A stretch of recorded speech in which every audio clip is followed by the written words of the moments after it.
Is Bitcoin going to be captured by the oligarchs thanks to a re-election of Donald J. Trump? Today, we're going to explore that and some other goings on in the clown world of the amorphous blob entity that we like to call it. We're going to explore a bunch of things, especially the last week. A lot's happened. I'm Jordan Herbs. And I'm Michael Ruiz. We're here in El Salvador. We escaped the clown show, or we are trying to escape it. We moved here, set up a podcast studio, building out businesses. And we wanted to live our own lives. We wanted to be away from that whole thing and not really have to worry about how it's going to affect us immediately, whether you think things are going down or not. I think the US is probably in decline. Gotcha. Yeah. So, getting into that. So that's the show topic for today. We're going to talk about Clown World, but, and it's something that we've, trying to escape for sure.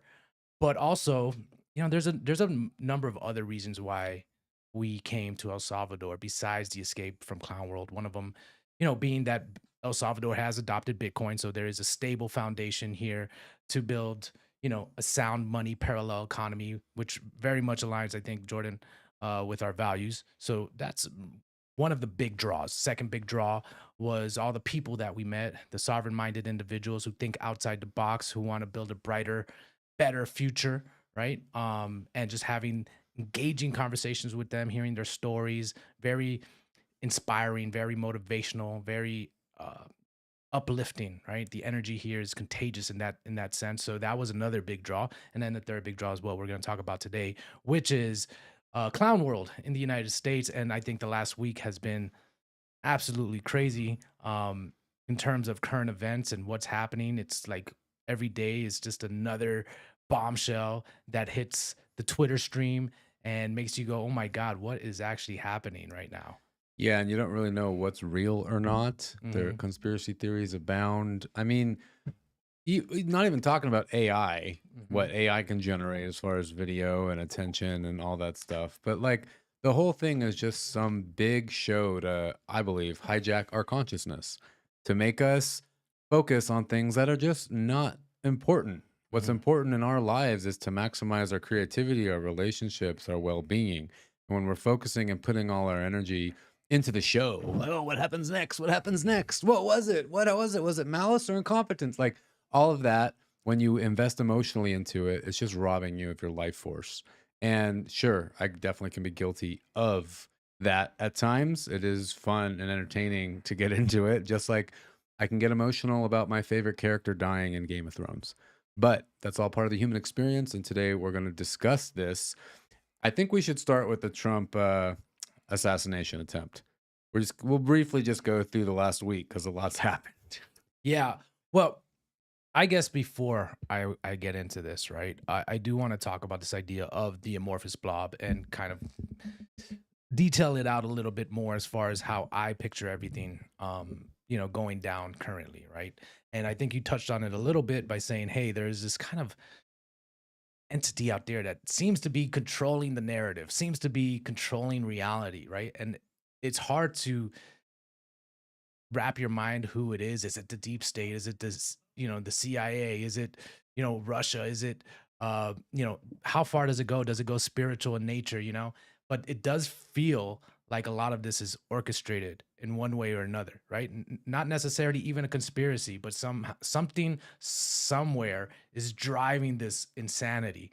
And, it goes back into what you were saying, Jordan, about hijacking our consciousness.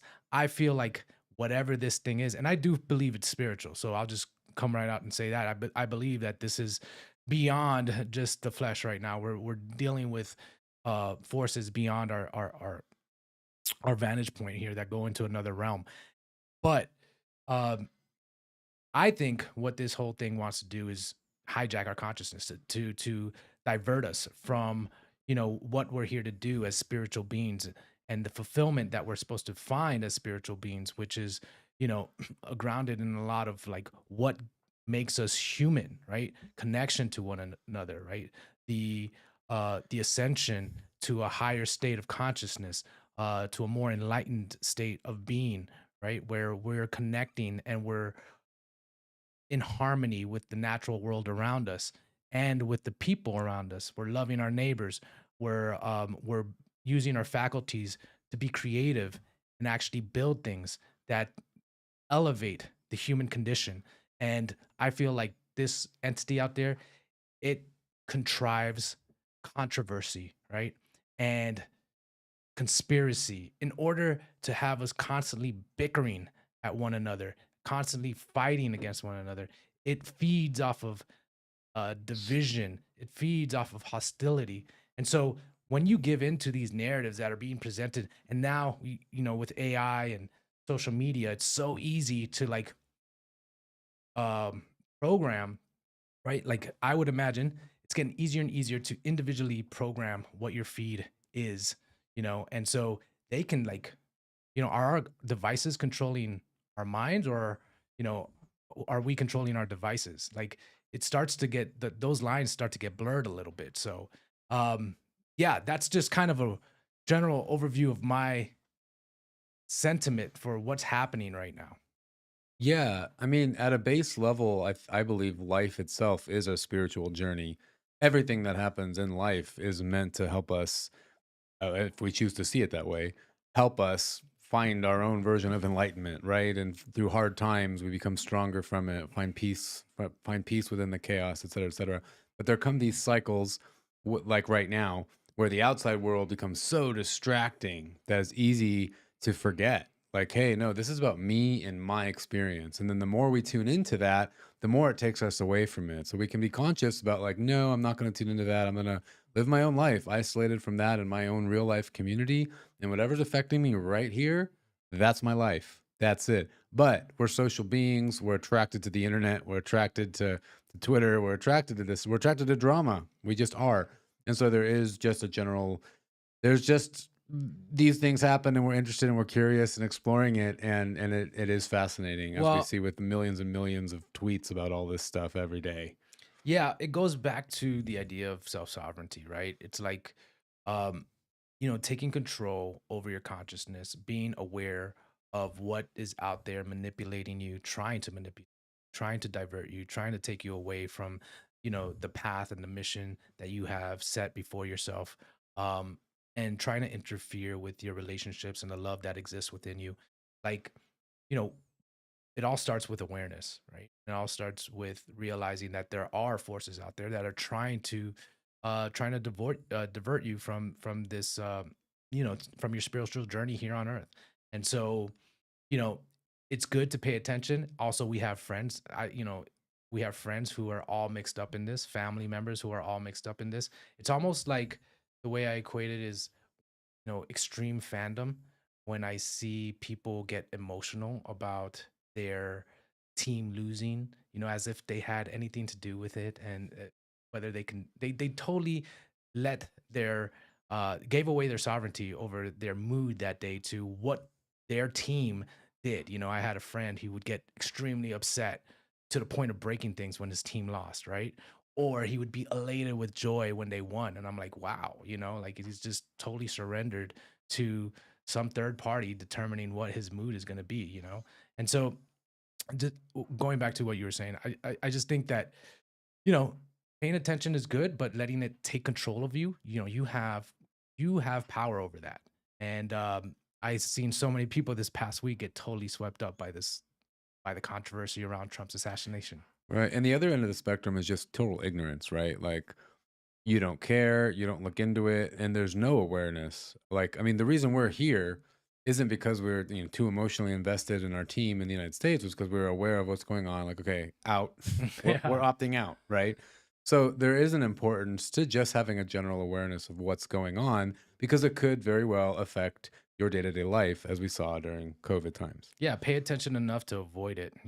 Yeah, so you don't have to deal with this and keep on living your life. I mean, dude, I mean, we don't have to get into like the COVID times. I got trapped in Argentina for a year, right? Mhm. And this was after a long time of being able to go anywhere in the world, right? On a shoestring, no responsibility. And suddenly, like, the government wouldn't let me leave, Mhm. And so then you see, like, oh, wow, these entities do have a lot of power over my life. Mhm. And I do got to pay attention to what might come next, what's possible. Well, and that's the thing. They do have a lot of power and influence, over the external state of things, but it's the internal state of things which we can control, you know? And that was my conclusion during that year was like, I have to surrender because I can't control anything, Mhm. and I have to be able to find my own peace. And that was like the biggest thing I've ever had to go through, which was finding my own peace in the midst of being completely trapped in my external reality. Because Mhm. I'd never known that. I'd never been trapped in my external reality. I used it as a playing ground to keep running from my own internal peace that I didn't want to come to terms with, apparently. That's deep. Well, we got deep really quick. I was hoping we could start with some more superficial things, but we can. Okay, so we're talking about the teams and getting really into it, and the Trump assassination, right? Like you mentioned earlier, like and you mentioned in your tweets, it created this mass formation psychosis for a certain team, right? Actually, kind of for both teams, and the conspiracy theories abound, and governments and the agencies and incompetence, all this stuff. And what's interesting to me is that, and the same thing happened with COVID. Yep. Like before COVID, I didn't care. I stayed loosely aware, but I didn't live anywhere. I didn't want to be a part of anything, right? And then they made you. They made you be a part of it because it affected your day to day. Wear Mhm. a mask or you can't travel or whatever. Like vaccine, like you had to suddenly take a team, and that's where they get you, right? And so it's like, how do we navigate that? And so I think this Trump assassination thing is actually an interesting parallel because it's not as intense as COVID. It's not affecting our day to day lives. Maybe because he didn't actually get shot, and if he did die, maybe it would be affecting. I mean, we're not in the states anymore, but uh, point is, like, we have a choice always. Where do we navigate when these things are happening? And what is our mindset, our process for making these decisions? And are we aware of this team mentality? Are we getting all heated up because they tried to shoot Trump? Yeah. A lot of people got emotionally charged, and human beings, they have this conformity bias within them, right? It's just part of our evolutionary biology, I guess you can call it, right? Where we want to conform with our tribe, because if not, it meant ostracization, right? And that And meant death, death. basically. Yeah. You know. So this conformity bias is ingrained within us, and so being aware of your biases is a big part of that self sovereignty aspect, right? And then realizing that there are entities out there that want to manipulate you, and just taking a pause and just being like, hold on, I'm getting emotionally charged up, I'm getting riled up. Is this manipulation? Am I being manipulated right now? Just taking a second to ask yourself that question.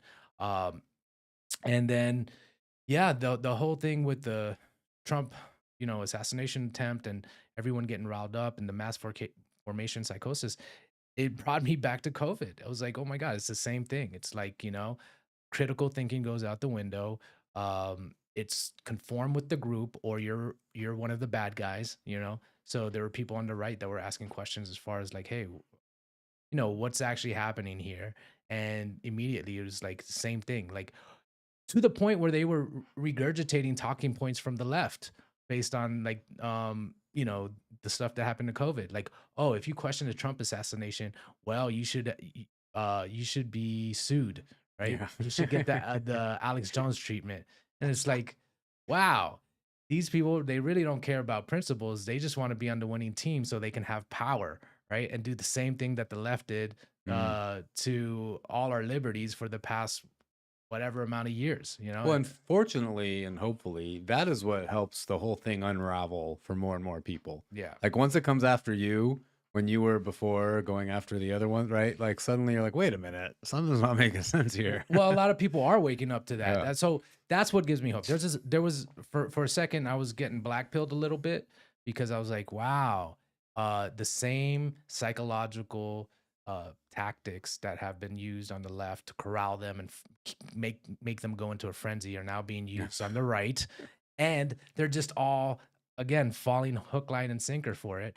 And I'm like, oh, this is interesting. Like, there's this whole freedom faction is just a facade. It's just superficial. They don't really actually care about freedom. They just want power. So I was getting blackpilled a little bit. Mm. And then, but people started asking questions, and people started looking at, what's going on around the Trump administration. And even, the hero worship that was happening with Trump was a little concerning for me and for a lot of people, It's because still happening. yeah, it Yeah. basically whitewashed, everything he's done under his administration. It's like all of a sudden he gets exalted to this hero that's going to save America, that dodged a bullet through divine intervention. Don't you see Uh, that Trump is here to save us? Mike, how can you even question this? To the gulag with you, right? And so that was a little concerning. But now I think, you know, I think cooler heads are starting to prevail, and there is a concern that's rising from the right as well that hey, Trump, locked us down. Trump pushed the vaccine and still brags about it to this day, right? Like the worst tyranny I lived under was under Trump's watch, and all the human rights violations or just our American constitutional rights that he violated under his presidency. He put Tony Fauci in charge, right? Not only that, he gave him an award before he left office, right? mm. And it's like, this is your this is your shining knight who's going to save America, like, and this is who you're calling the great hero. I mean, that's kind of weird to me. But so cooler heads are starting to question this, and they're starting to now question the people that Trump is surrounding himself and his administration, VP pick, for instance, and stuff like. Yeah, right. And it turns into a question of like, what is the intention here, right? How deep does any kind of distortion go with public perception of what he says he's doing? Like drain the swamp, right? I heard RFK Jr. talking about like he can't see the swamp, right? He said no lockdowns. 2 weeks later, there's lockdowns because he can't stand up to whoever powers are ahead of him. The question is, does he actually want to? Does he not care? He's all in it for himself, or is there actually some evil involved in like and we will never know, right? Like whatever. Trump is anyone is just them, and all we can go off is like what happened, right? So the conclusion of Trump is there were lockdowns, there was Anthony Fauci, there was all this stuff. Not Um, only that, but like you said, his whole campaign was about draining the swamp, and he filled up his administration with the swamp, right? yeah, with the templates for the swamp, right? So that's what I mean. I think Trump is great at marketing. I think he's great at positioning himself as this like, rah-rah Americana. He got Hulk Hogan on stage, bringing back the nostalgia of the 80s when America was in its prime and stuff like that. So he's good at all of that, creating that cult of personality around him as this American loving, billionaire who's here to sacrifice himself so we can live out the American dream. But in reality, when you look at his actions, it's anything but that. Well, okay, devil's advocate, right? So no one knew what the fuck to do during COVID, those early days. Like Mhm. every country in the world, even Bukele, right? Like no one knew what was going on. So, as my wife would say, cut him a little slack because everywhere it was a shit show, right? Mhm. Was there any place that didn't try to do something because they needed to put out a perception of like, hey, we're trying to do something here because no one knew what was going on. And all the information was skewed, the data, the studies, all that. Like no one knew what COVID was. People still thought it was a big deal, right? In the beginning. So there's that Well, devil's can advocate I just argument. can I just reply to that? That'd be fine, and that might be an acceptable devil's advocate argument. Except he's still bragging about Yeah, the a- vaccine and and he's Operation Warp and Speed. saying how lockdowns was the right thing to do. So it indicates that he hasn't learned anything. So for these people that are like, yeah, Trump's going to save America. I mean, where do you see that? Like, I don't know where you see that because he hasn't shown that he's learned anything from his past mistakes or past failures. And the second argument would be Trump does business, not war. So no new wars were started. That's what Mhm. the talking point. No new wars were started. And as Alex Jones would say, like he's an American businessman through and through. So like he wants to solve problems with China or whatever through business, Mhm. not through war, right? What's the saying? If goods don't cross borders, soldiers will. So do we kind of have that as a track record, right? He That's didn't start true. any new That's true. wars. So we can It's give kind of him a big deal. that credibility, right? But is it just the fact that it wasn't time, because now he has JD Vance as his vice president pick, and the first thing he comes in is starts saber rattling the drums of war. Right. So listening to Alex Jones the other day, he was saying how the reason they're trying to kill Trump is because he wants to pull out of I want to Ukraine. see a full Alex Right. Jones impression. Dude, that was the most I've ever done, and that was probably it for now. I'll work on it. But like, because he wants to pull out of the Ukraine, right? Mhm. I don't know if would he actually pull out? No idea, right? So there's that aspect. But going to the topic of our show, right? The what's the saying? The devil wears the wolf in sheep's clothing, right? Yeah. Is the real threat here has less to do with foreign wars. I mean, it is a big deal, but with money, right? And so we see him advocating around Bitcoin. We see him. He's going to speak. What is it today? When does he speak at Bitcoin 2024? This week. One of these days soon, right? Why is he going there? Is he really trying to go against the Federal Reserve, or is there something more malicious at play here? So that's super interesting, right? And so we look at who he's teasing for his Treasury Yeah. Secretary and so forth, like Jamie Dimon and Larry Fink, and Dude. all these people are circling around Trump now.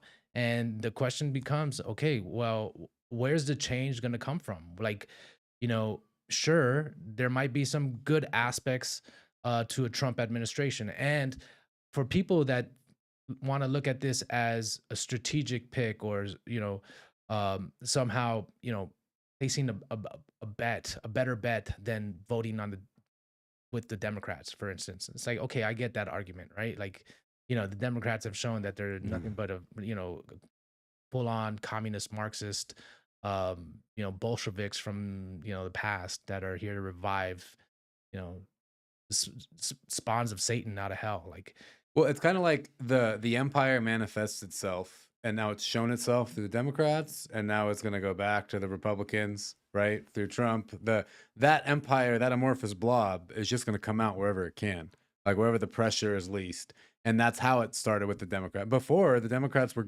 good guys, so to mhm, speak, right? mhm. That's where like more human rights and At least that was the narrative. that's the narrative, Yeah. right? And then the Republicans were always about war and blah, blah, blah. And then George W. Bush and 9/11 and all that. And then everyone wanted Obama. And then more of the same. We talked about Yes. this the last amorphous blob episode. But the point is like, yes, it's the Democrats for now, but really it's the amorphous blob showing itself, which Yes. is what wants communism and total control. Yeah, it's like the left, right, left march into tyranny, right? It's like it's two wings of the same bird. It's the uni-party system, and nothing seems to have changed except that the right has totally fallen for this narrative around Trump. That's the way I see it, right? As him being the savior of America and liberty and freedom. But when you look at the actions, when you look at the direction he's taking this country, even to the point of printing trillions of dollars. And now, look, the topic of the show is right, or the way you opened this show was talking about Trump and whether he's part of this, plan to use Bitcoin as some type of mechanism to bring about CBDCs or something like that, right? Well, CBDC might not be the right term, right? We said to capture Bitcoin, Mhm. the oligarchical capture of Bitcoin, right? So everyone knows what CBDC is now, right? And oh, bad CBDC, right? And Trump is like, well, no CBDC under my watch, right? But that doesn't mean Bitcoin can't be captured in other ways. And we already know privacy on Bitcoin is, next to nothing. UTXO model, you see everything going on. And they're attacking coin joins now and stuff like that. So even making it harder and harder to, have some private coins. Yeah, I mean, it takes a higher level of technical uh, expertise and knowledge to be able to practice privacy on Bitcoin now. So imagine once, I mean, there'll still be a way out if you know what you're doing, but the on ramps, off ramps will just be completely closed. But going back, right, is so what happens if Bitcoin becomes or Bitcoin becomes the foundation for a USD stablecoin, essentially, which essentially is the CBDC in a different Yes, in format. a different format. Yeah, they're just changing the marketing around it, right? And maybe even the mechanism. They're like, okay, well, look, too many people are. I mean, there's enough people that are aware of CBDCs and the tyranny that's attached to it, or the entire control apparatus that's attached to it, right? Um, so we're going to use Bitcoin to create demand for treasuries, which are going to be part of this whole stable coin US dollar system. And so the dollar is still going to exist, fiat is still going to exist. Bitcoin, sure, it's going to moon, and that's where we're going to push all our inflation. But we're still going to control the economy through the USD stablecoin system. I mean, when you hear Jamie Dimon or Larry Fink becoming the Treasury, what is it, Treasury Secretary? Is that what he Yeah, said? yeah.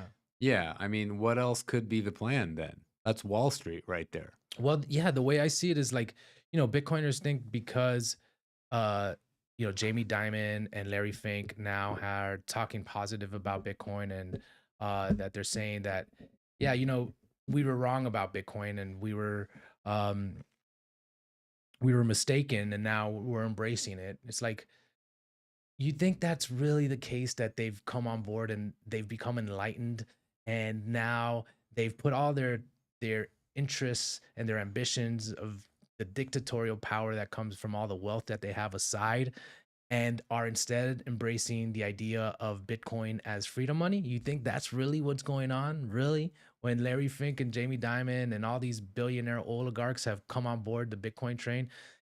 I don't think so. I think they got something else up the sleeve. And, there's so I've been listening to Whitney Webb, and I think it's Mark Godwin. Uh, Goodwin. I don't know. Young Matt, can you check that out for me? Um, Pull that up, Matt. I think this is the first Young Matt. Can you check that? Can you pull that up? Can you screen share from there? Yeah. Well, It's good one, by the way. All right, Mark Goodwin. Dude, they've been killing it, man. They've been going around the circuit exposing this whole, plan to use Bitcoin as a way to prop up the dollar. This is where I'm getting all my information from. And I'm just like, they do it so much eloquently and more articulately than I can, right. but they're getting the message out there, and like their podcasts get so much views, and so people are becoming aware, man. I think that's a big part of it. And so I think more and more people in the Bitcoin space are become adversarial minded. They're going to develop this adversarial mindset that's going to allow us to maybe not completely avert this whole, capture, but at least to build a system that doesn't get captured, or build some type of parallel system that avoids, the perils of the capture that's happening. It's a really interesting what if to explore, right? I mean, I know some Bitcoin maxis would say, great, let them do that. Let them go for Everything's good for Bitcoin. Well, not even about it being good for Bitcoin. I mean, and these maxis are, the science fiction wealthy guys, right? With so many 2010 era Bitcoins, like they never have to worry about anything, right? But these people would essentially say, like, good, let them do it. Because at the end of the day, the principles of Bitcoin will win out. It may take 100 years, right? It may take time. But when you have a set, and this is the argument I've heard, right? Is if you have a set amount of coins, 21 million, that's it, then like this game theory will eventually play out because they Well, then can't you get got to more. you got to have faith in the game theory that it can't be manipulated or captured. Oh, and the mining, and hash power, you got to have faith in all the different aspects of the security model to know that it won't. Yeah, and I don't think that Bitcoin has proven itself to that level. I mean, sure, it's gotten this far, right? But and it's, gotten through the block size wars and so forth. A lot of people think that was a big test.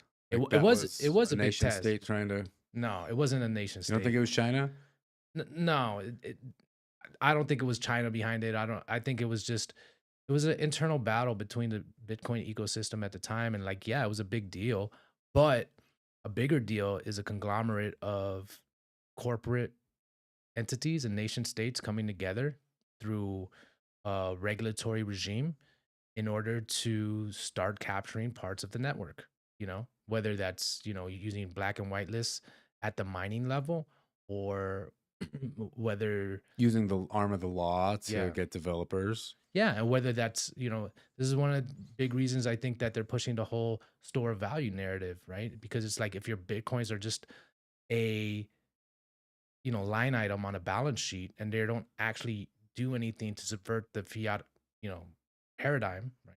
Then it's kind of like not a threat to the system at all. Which brings us to Michael Saylor. Yeah. Is that one of his late talking points? Is just I mean, the store it's value on a balance sheet, right? yeah, it's been one of his talking I mean, points. that's what it is for El Salvador. Mhm. No, Right. and it can be, and that's fine.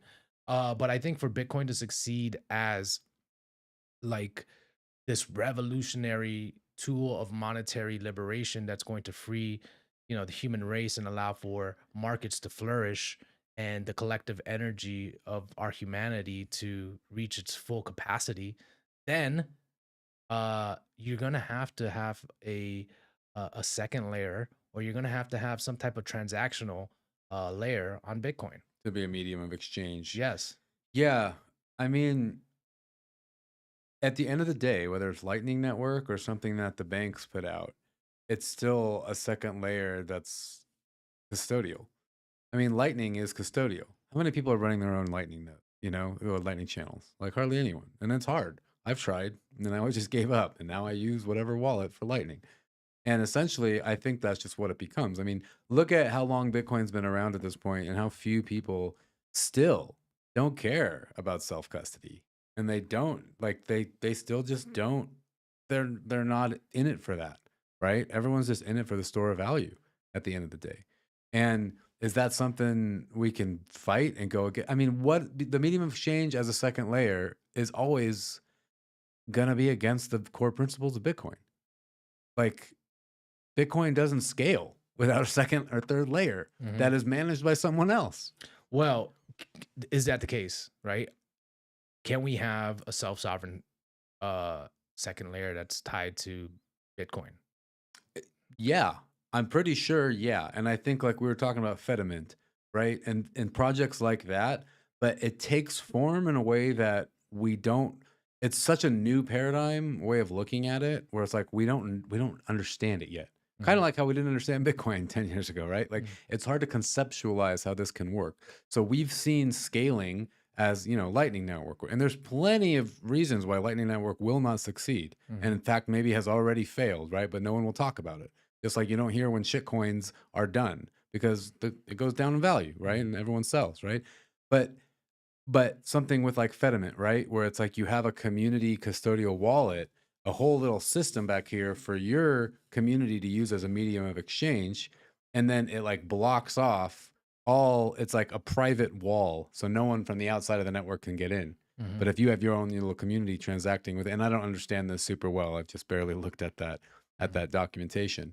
But things like that, right? Where it's like we can achieve privacy, we can achieve medium of exchange scaling, but it's happening in these forms where like we still can't really grasp it until we're using it and we see it play out.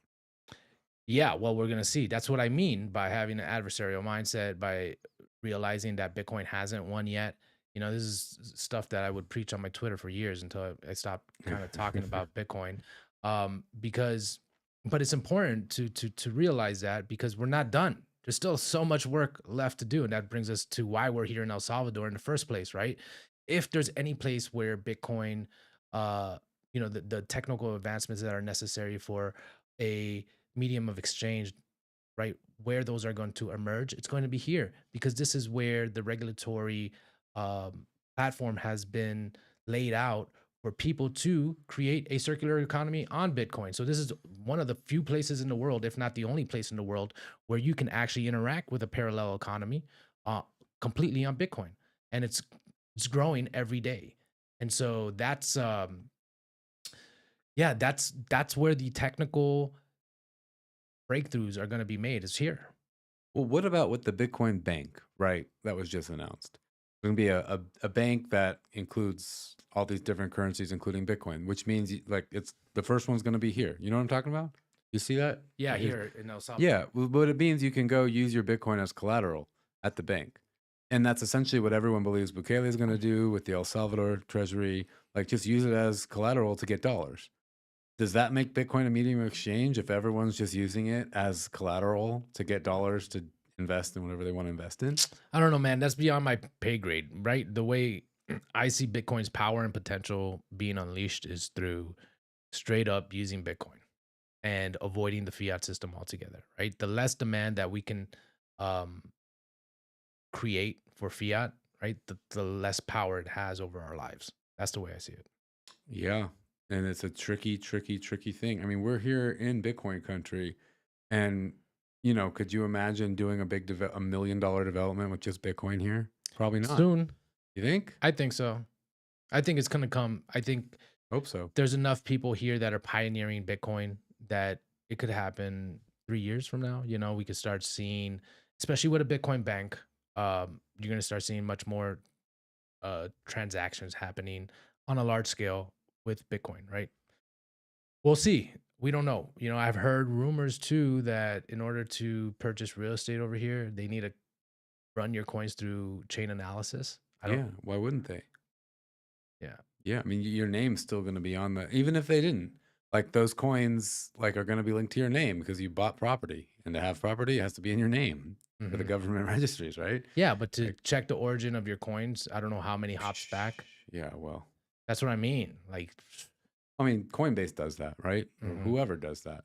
That's just par for the course, and they're doing that here, they do that essentially anywhere. I mean, I was talking to a wallet Yeah, but how company. limiting is that? You know, the I don't fact know. that that can be done is a big deal, and something that I've always saw as one of Bitcoin's limitations that it has it's going to have to overcome. Right? I understand why we have a transparent ledger. I totally get it. Right? It's in order to audit the number of coins that exist, so everyone has a balance on their ledger.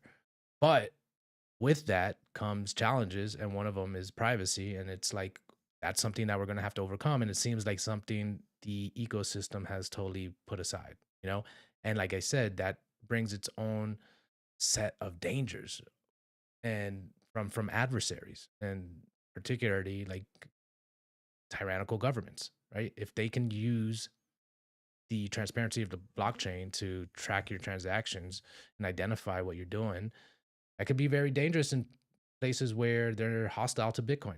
Yeah, and this whole conversation just leading back to, you know, if Trump gets in office and it's a Trojan horse to put Bitcoin and all these dangers that are presented with Bitcoin's transparency model, then it's like, great, Bitcoin. Well, okay, so let's do this. What do you think? Is Trump good for Bitcoin or bad for Bitcoin? What do you say? I don't know. If I you don't had to have an take, if you opinion. had to I'm make a just bet, watching what happens, man. if I'm you just had to make a watching what bet right happens. now, what would you say? I almost think RFK Jr. would be better for Bitcoin than Trump.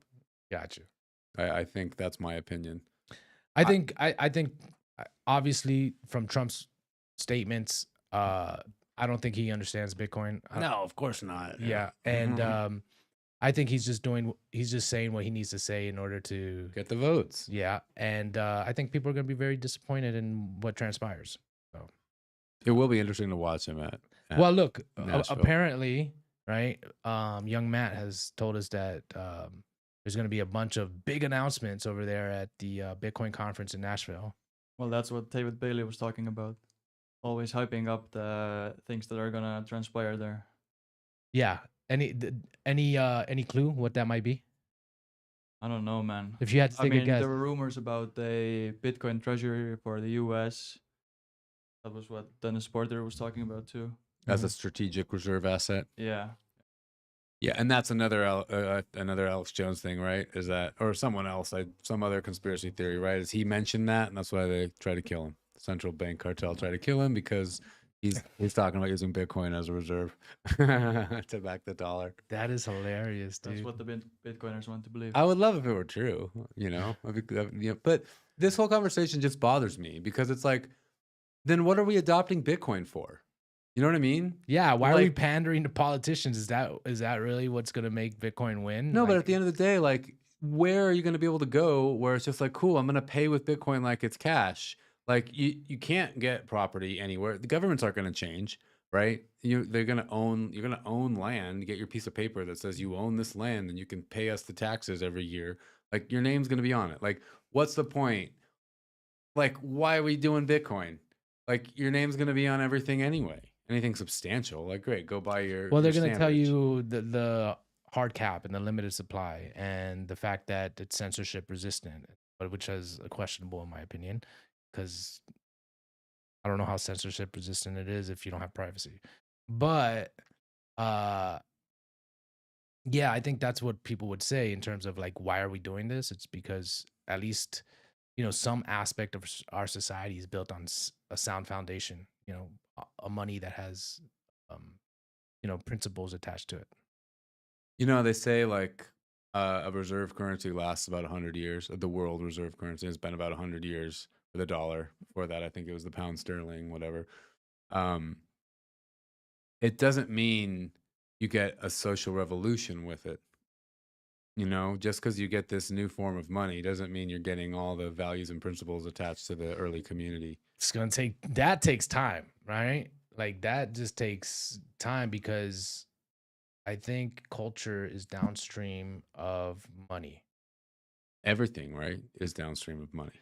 And, until you get a sound foundation in the money supply, it's going to be it's going to take generations to get all of that conditioning and programming that's happened from the past system out of, out of the culture. And that is one thing awesome about the platform of building and adopting Bitcoin in El Salvador is the education, right? Shout out to My First Bitcoin, doing God's work, going to schools and teaching the principles of sound money, right? So the kids now, they'll grow up and they won't be manipulated again, right, into some central bank currency or whatever it is. Hopefully, right? That's the goal. But the fact that there are these organizations doing their best to educate, like working hard, like all in on educating. And, My First Bitcoin's all around the world. They got nodes all around the world.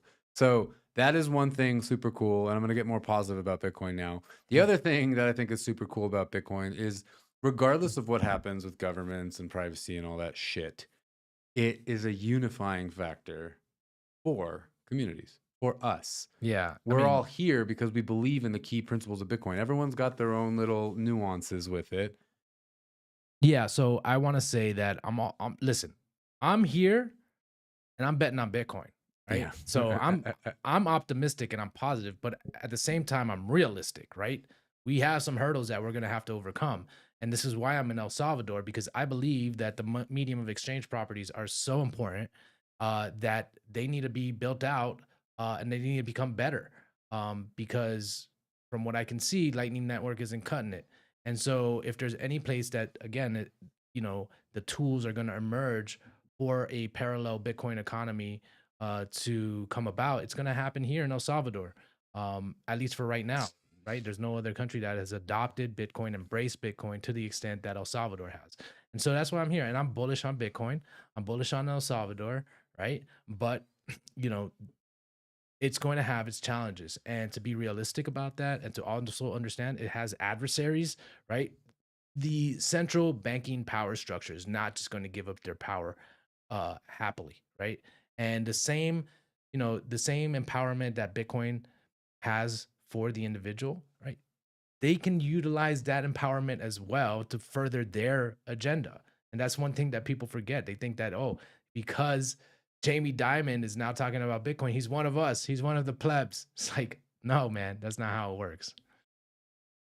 Yeah. And then like as the time passes, it's like and the narratives all mix. It's like you kind of forget where you are, Like this conversation. Well, no, I mean just 10 years ago when I first learned about Bitcoin versus now, and how revolutionary it feels at the beginning when you're learning the principles and then you're just like in the thick of it and you're like, "Oh, what's going on? What is this?"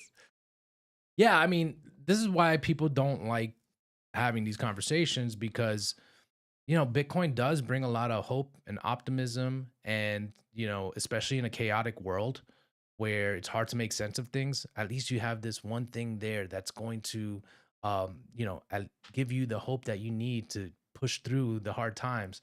And it's like and then you come across some information where hey, like there might be some challenges ahead for Bitcoin. It's like, I don't want to hear that shit, I don't they even have this like meme, right? Where it's like too long didn't read or something like that. Like just like I'm not even paying attention to what you're saying. I don't need to hear that crap. Bitcoin's going to the moon. It's like kind of like totally dismissing any type of rational arguments as to the challenges that exist and the adversaries that are out there, just so they can maintain their, whatever their narrative or their worldview. Right. And then also depending on the culture, geographic location, etc., there is something really important about being able to be sovereign over your funds, right? Self custody. Mm-hmm. Like you can't do that with anything else, right? Cryptocurrency, whatever, Bitcoin is the way to own your own money. That's it. And so potentially that is it. That is what makes Bitcoin win.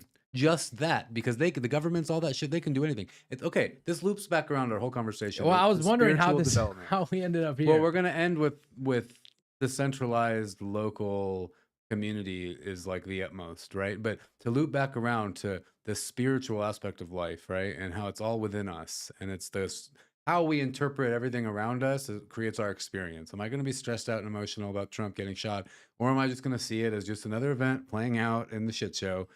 Uh, with Bitcoin, right? It's like, okay, all this shit's happening with the government and privacy and on ramps, but I own my money. And I know I'll be able to use it to buy food for my family, because like there will be a market for it, right? Sure, I can't go to the bank or I can't buy property, but no matter Not what, yet. not yet what? You can't go to the bank to. Yeah, what I'm saying is not. I see all of these services being built out here in El Salvador, 100%. I see the circular economy being built out where your whole life can be lived on Bitcoin. Well, yeah, sure, no, totally. You probably already can, but I'm just saying if you're going for the privacy method, right? The Mhm. privacy avenue, Mhm. that might never happen. And fine, because at the end of the day, you've got those 12 words Mhm. and you are completely self-sovereign over that money and you find the jurisdiction that will accept it. Mhm. Because there will probably always be outliers in fucking North Korea, right? So that's my whole argument with Bitcoin. Look, Bitcoin, nation states exist. If nation states didn't exist, right, Bitcoin would be hands down the money that we all use. But the fact that nation states exist, we still have to contend with that, right?